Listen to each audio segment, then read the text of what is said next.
Welcome to Signature TV News. I'm Charles Pius. First, the headlines.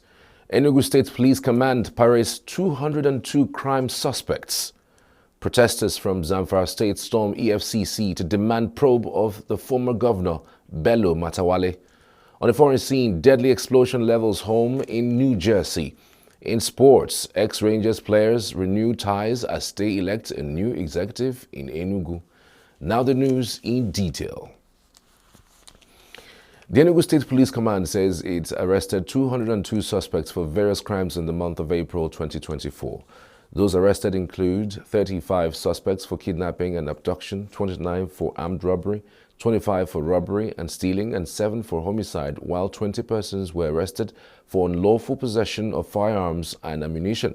The Enugu State Commissioner of Police, Kanayo Uzwebu, who also paraded 4 suspects for rape and defilement, 37 for cultism, and 45 for alleged vandalism, said the successful arrests were made possible through the doggedness and dedication of his men and officers of the command. Uzwebu observed that the state has been relatively peaceful in the last 1 month and assured that the command would not allow men of the underworld to operate in the state. On the recent killings in some farming communities of Nimbo, Adani, Idodo, and other border communities in the state, the police commissioner assured citizens of the state that no stone will be left unturned to ensure peace and order in the state. Uzwebu noted that crime in Nigeria was largely imported, but assured that the police and other security agencies were committed reducing it to the barest minimum. I will military and other security agencies and take measures to monitor and cope the area against all these unwanted attacks. And this I've done as a way to restore the confidence of all the farmers in Nigeria because they are protecting farmers. When it happened, I sent my operations to go there. Just listen to not anybody else. So what we do, like I told you, we collaborate with our partner in Kogi, in Benue, against this murder and crime. A magistrate court sitting in Enugu State has granted bail to Ikenna Ezeazo, who is facing a 2-count charge of threats to life and breach of peace. The presiding magistrate of Enugu North Magistrates District Court 11, EID Abo, granted bail to the accused with a sum of 500,000 naira payable by a surety at level 12 in Enugu Civil Service should he abscond or jump bail. Ezeazo, who had pleaded not guilty to the allegations, was presented in court by the prosecuting counsel, Pius Elliott, over charges of threats to life of one Professor Uzochukwu, both of whom are lecturers in the Center for Environmental Management and Control, CEMAC, an affiliate of University of Nigeria, Enugu campus. The defense counsel to Ezeazo, Barrister Godwin Samuel Iriaka, while addressing journalists after the court's proceedings, expressed disappointment that a matter of that sort could be heard in a competent court of law. We are told that threat of war, threat by word of mouth does not constitute an offense in law. But insofar as police has profiled this charge, during trial, many things will unfold. He never threatened him with a gun. He never threatened him with any offensive weapon. Alleged threat of life to kill. This is just to wash off their hands. If the matter had been settled there as they initially wanted to do, they would have alleged that police have taken money in order for police to wash off. He appealed to the University of Nigeria Authority to wade into the matter and prefer lasting solution. The matter, however, has been adjourned to the 5th of June 2024. In March 14, 2024, Ezeazo had, through his solicitors, A.D. Igwenagu and Associates, had filed a complaint of abuse of office, high-handedness in public office, and blatant breach of rules of public engagement and the subversion of the policy of the university against Professor Uzochukwu before the University Authority, and up till now, nothing has been done. The Enugu State government says it will buy off surplus products from farmers for preservation to cushion the effects of possible scarcity. The State Commissioner for Agriculture and Agro-Industrialization, Patrick Ubru, stated this during a tour of Oji River local government area following fears expressed by farmers about post-harvest losses. Ubru charged the farmers not to relent in embarking on massive farming of staple foods like cassava, yam, maize, rice, cashew, oil palm products, among others, maintaining that Enugu State has great potentials for the product. He also emphasized the need for the farmers to get registered to enable them get farm incentives from government, disclosing that government had acquired 150 tractors for distribution with only registered genuine farmers to benefit. The commissioner charged Oji River people to explore the potentials in their forests by clearing them for agriculture, since such forests constitute security threats as they serve as sanctuary for criminals. He also used the opportunity to advise communities in Enugu State to donate lands to the government for agricultural expansion. The African Development Bank, AFDB, and the federal government through the Ministry of Agriculture and Food Security and the Ministry of Finance will be partnering with the Enugu State government in the development of special agro-industrial possession or processing zones in the state. The Minister of Finance and Coordinating Economy, Wale Edun, who was represented by Dr. Akande Oyetola of the African Financial Institutions, led the team on a visit to the proposed over 1,000 hectares of land earmarked for the pilot project. Oyetola, who said the visit was a preparatory mission to ascertain the level of preparedness of the state government for the landmark project, commended the state for its readiness for the special processing zone. He observed that having provided over 1,000 hectares of land for the kickoff with access roads to the farmland, Enugu State has met a good number of the conditions which each state is expected to fulfill before the intervention of other partners in the development of the agro-processing zones. Their mission to the state, according to him, is to ascertain what Enugu State has in place to propel the bank to disburse funds for the project, as well as needed infrastructure, and expressed satisfaction with what they found on ground. The traditional ruler of Owo community in Kano East local government area of the state, Igwe Okeke Arum, assured the visiting team that his people had already embraced the initiative and are willing to donate additional land if required to ensure the success of the project and guarantee food security in the country. The State Commissioner for Agriculture and Agro-Industrialization, Patrick Ubru, who was accompanied by some senior state government officials, said the special agro-industrial processing zone was in line with Governor Peter Mba's mission to end hunger and eradicate poverty in the state. He disclosed that the state government is already constructing a 40-kilometer dual carriageway from Owo Ubahu, Amang Kanu, Neke Ikem Obulo, linking Enugu State to the north central, and has equally done the access roads to the over 1,000 hectares of land. The governor of Abia State, Alex Oti, has approved the constitution of a Security Advisory Council and Security Trust Fund for the state. A statement released on Friday issued by the governor's chief press secretary, Kazie Uko, said the former chief of army staff, retired Lieutenant General Azubike Hejirika, is the chairman of the Advisory Council. The governor of Abia State, Alex Oti, has approved the constitution of a Security Advisory Council and Security Trust Fund for the state. Members of the newly constituted Security Advisory Council include Uche Ivy Okoronkwo, Ray Nkemdirim, retired Major General Abel Umahi, retired Air Vice Marshal Emmanuel Chukwu, while retired Navy Commander MacDonald Uba is to serve as secretary. Governor Oti also appointed Chief Stanley Obiamarije as the chairman of the Security Trust Fund, with Greg Okafor, Ngozi Ekeoma, Johnson Chukwu, Josephine Nweze, Mrs. Nkechi Obi, and Mr. Bank Anthony Okurafo. The appointments take immediate effect.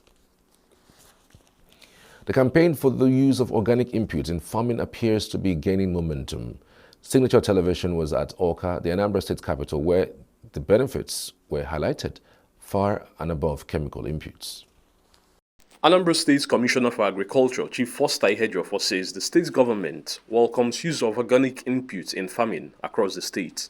The commissioner was speaking in his office while receiving in audience members of the state's branch of the African Asian Cooperative Society. Commissioner Ihediofor regretted the enormity of harm done to the ecosystem by use of chemicalized farm inputs.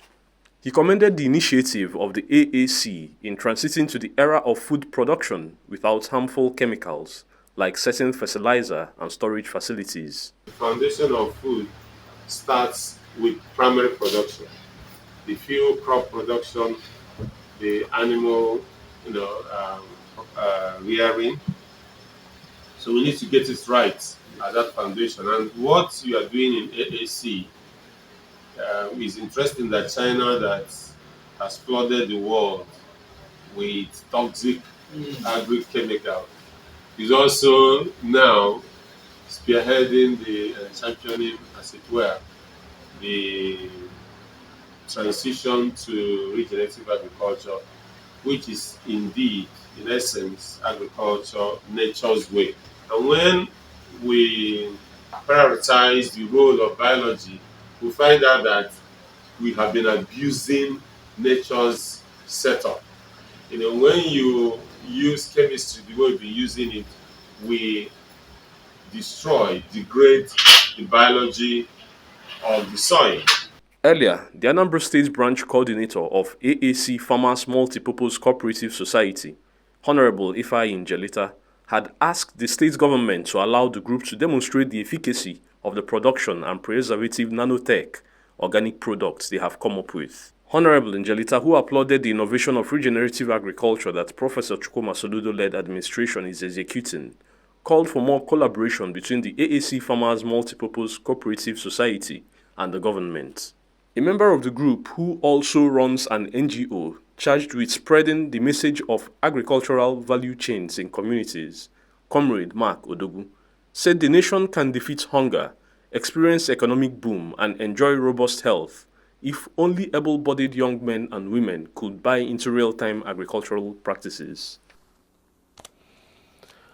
Protesters from Zamfara State on Friday occupied the entrance to the headquarters of the Economic and Financial Crimes Commission, EFCC, asking the anti-graft agency to reopen investigations on the former governor of the state, Bello Matawalle. The protesters, under the auspices of APC Loyalists Forum, occupied the entrance to the headquarters of the Economic and Financial Crimes Commission, said all petitions against the governor should be investigated. This includes the alleged contract diversion up to the tune of 70 billion naira during his tenure as governor of the state. The EFCC Director of Public Affairs, Wilson Owojaren, who received the protest letter on behalf of the chairman, assured the protesters that the EFCC is determined to pursue every corruption case to a logical conclusion.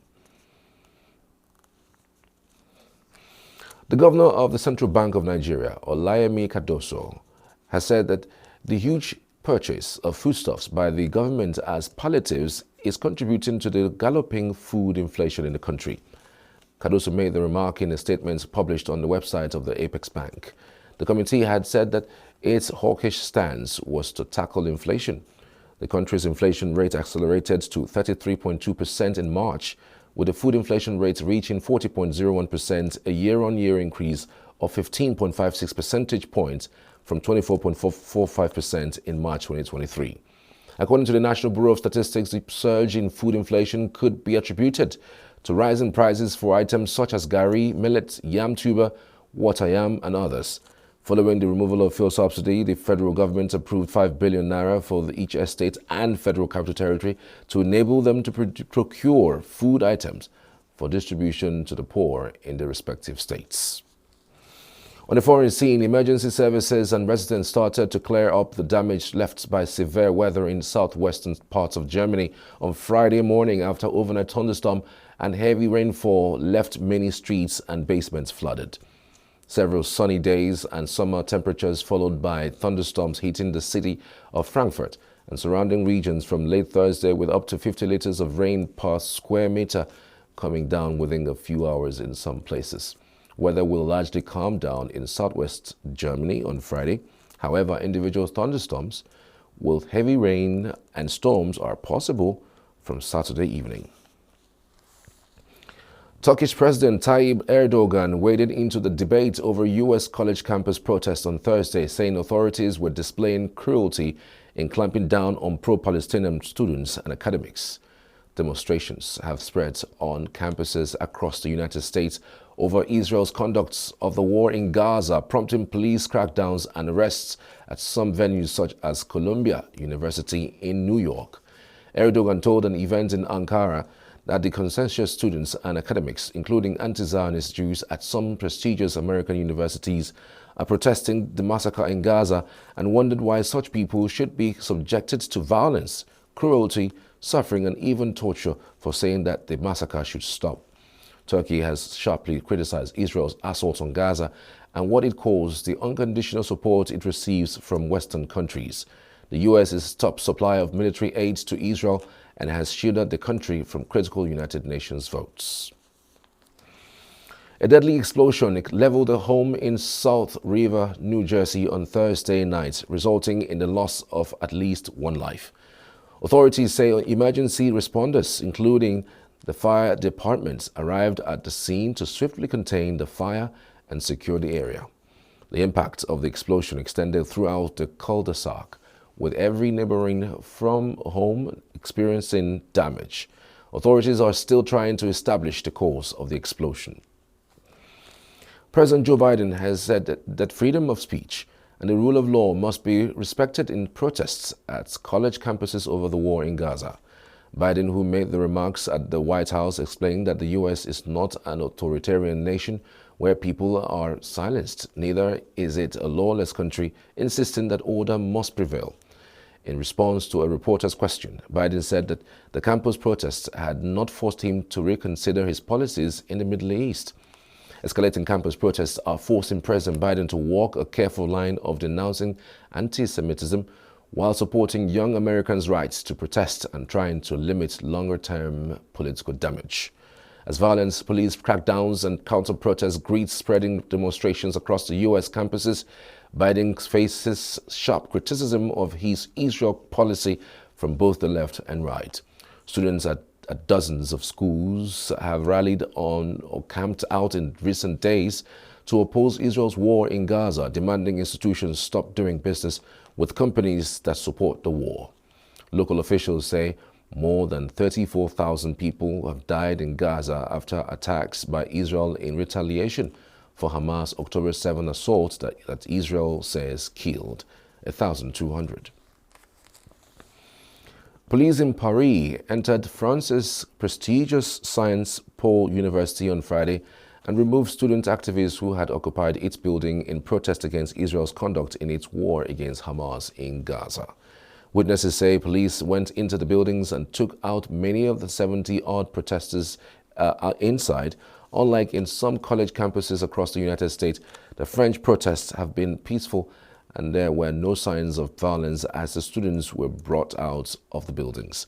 Sciences Po has become the epicenter of French students' protests over the war and academic ties with Israel, which have spread across France but have remained much smaller in scale than those seen in the United States. The university was closed for the day on Friday with a heavy police presence around its main building. A Sciences Po spokesperson speaking before the police intervention said the university was seeking a negotiated solution to end the standoff with its students and that some of its satellite campuses in Reims, Le Havre, and Poitiers were also affected by protests. A bus veered into a ravine in Pakistan's far north early on Friday, killing 20 passengers while 21 injured were rescued and taken to the hospital.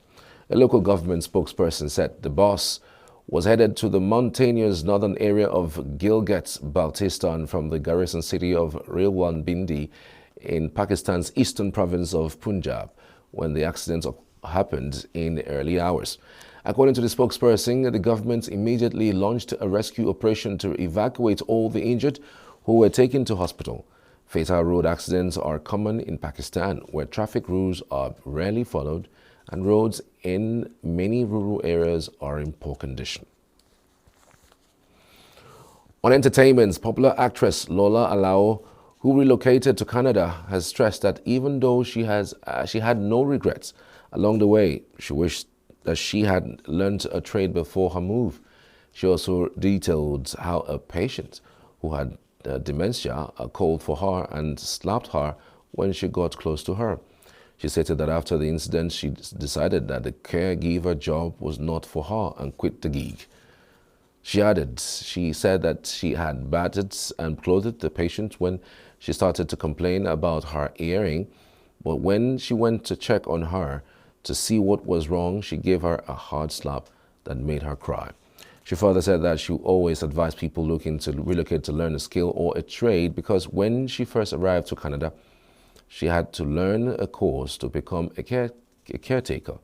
She revealed that she went to school for a full year and one day during her time caring for the elderly one of the patients slapped her. Alao went on to open her boutique where she sold clothes after quitting her caregiver job. Nollywood veteran Wale Ojo will play famous Nigerian writer Wale Soyinka in a film adaptation of one of the latter's most famous books, The Man Died. The memoir chronicles Soyinka's thoughts when the government held him as a political prisoner during the Nigerian Civil War in the late 1960s. Soyinka published the autobiographical work in 1972, 2 years after the war ended. He made history when he was awarded the Nobel Prize in Literature in 1986, the first sub-Saharan African to win it.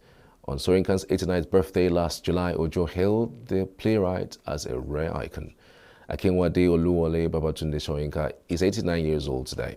The film adaptation of The Man Died features Nollywood stars Chidi Mokeme, Sam Dede, Norbert Young, Francis Nwochie, Edmond Nenabe, and Shegilola Oginda.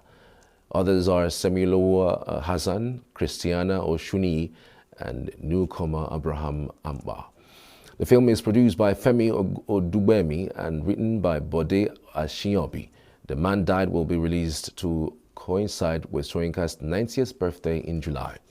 The Nobel laureate's deaths and The King's Horseman, published in 1975, was similarly adapted into the 2022 Netflix film Election Oba, The King's Horseman, featuring Odunlade Adekola, Shefi Bello, Demi Okunlawo, Omoumi Dada, and Jide Kosoko. Soyinka's other notable works include The Lion and the Jewel, 1959, The Trials of Brother Jero, 1960, and The Years of Childhood, 1981, and You Must Set Forth at Dawn, 2006. In sports, boosted by the absence of favourites Russia, other teams like Ukraine and France will be aiming for the podium in artistic swimming at the Paris Olympic Games. The countries and other leading nations will have the chance to further refine their routines at the recently completed Olympic Aquatics Center, with the French capital hosting the second leg of the World Aquatics Artistic Swimming World Cup. Russian athletes are allowed to take part in individual events under a neutral banner on condition that they have not supported Russia's invasion of Ukraine or are not under contract to the Russian army. As the saying goes, the old soldiers never die. That was exactly the scene when former Rangers players under the aegis of ex-Rangers International Footballers Association gathered in Enugu. The high point of the event was the election of a new executive to pilot the affairs of the body for the next 3 years. Signaturetv captured it all. Ex-Rangers International Footballers Association has elected a new executive to pilot its affairs for the next 3 years. At a keenly contested election held in Enugu, Austin Igwokolo emerged as the new chairman of the association after pulling 29 votes to narrowly defeat Donald Ago, who got 28 votes. Other elected officers include Jude Agada, who was returned as treasurer. Joe Nwafo emerged as the financial secretary, while Napoleon Handsome is the assistant secretary, among others. The electoral officer, Victor Oko, who applauded the process as free and fair, commended members for keeping the Rangers spirit alive during the elections. Oko recalled the role played by that generation of Rangers players in boosting the Igbo spirit and the reintegrating the Igbo nation into Nigerian society after the Nigerian Civil War. He appealed to the Enugu State Governor, Peter Mba, to give priority attention to the welfare of old Rangers players to encourage the present crop of players to give out their best. He should, once in a while, look their way to know exactly what they need. Some of us are not strong enough. some are strong, some are still earning, doing something worthwhile to earn a living, to take care of the family. We have a lot of them that have ailments and they don't have work. And let's look inwardly as the governor of the state to see what we can do about it. In his acceptance speech, the new chairman of the association, Austin Igwokolo, assured that his tenure will ensure improvement in the welfare of members. There is something we know. There is something that people know us for. There's a place we started from that gave us the name. I tell you, if it's not football, we won't be celebrating Christian MFA. If it's not football, we can't celebrate all. It is football that made us to celebrate these great men that are gathered here today. Some pioneer players of Rangers International, including Emma Okala and Chairman Christian Chukwu, who were in attendance, spoke to Signature TV. To God be the glory. You stated the obvious. It was transparent, peaceful, and peace-free. And we thank God. It's a family something. Nobody wins, nobody loses. It's family. Just want to bring out somebody to be at the head. The occasion provided an avenue for the ex-Rangers International footballers to interact and share their experiences. Indeed, these were legends of the Igbo nation who deserve to be celebrated at all times, especially now that they are still alive. Rangers never say die. And that's the size of the package. I'm Charles Pius. Have a great weekend.